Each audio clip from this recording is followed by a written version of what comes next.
Welcome back to New Record Day. My name is Ron. If you are new here, this video is going to be a little different from the norm. And if you've been here for a while, we need to have a heart-to-heart.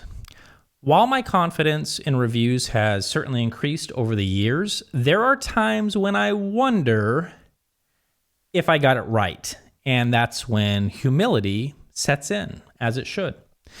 The NAD M33 came in for review right before I moved to Texas, and knowing the deadline was coming up, I gotta be honest, I really rushed to knock that one out.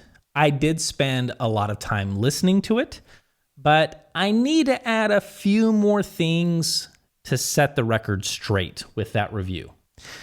From a feature set standpoint, everything that I said in that review, it remains the same.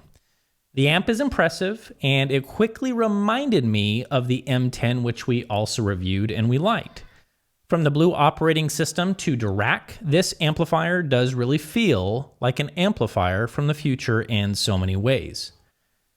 Now, with that being said, I have had a really hard time walking away from that review for one specific reason, which is what I said, or in this case, to be accurate, what I didn't say in my listening impressions.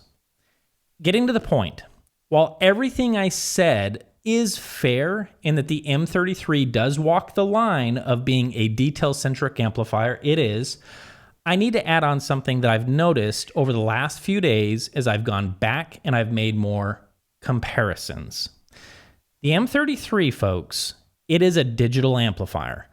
No, I'm not talking about Class D, which is often confused with digital. It's not. That's for another video. I'm referring to the fact that the M33 literally is a digital amplifier, and everything down to even the phono input is in fact digitized. So, adding on to my listening impressions, here we go. The M33, hear me, can sound a little cold and sterile in the mid-range, especially when you're comparing it to an all-analog Class A or Class AB amplifier. Yes, the M33 is detailed, as I mentioned in the review, but at the same time, it's also on the thin side and it does lack some body. I should have made more comparisons before releasing that video, and I apologize to you guys for that mistake.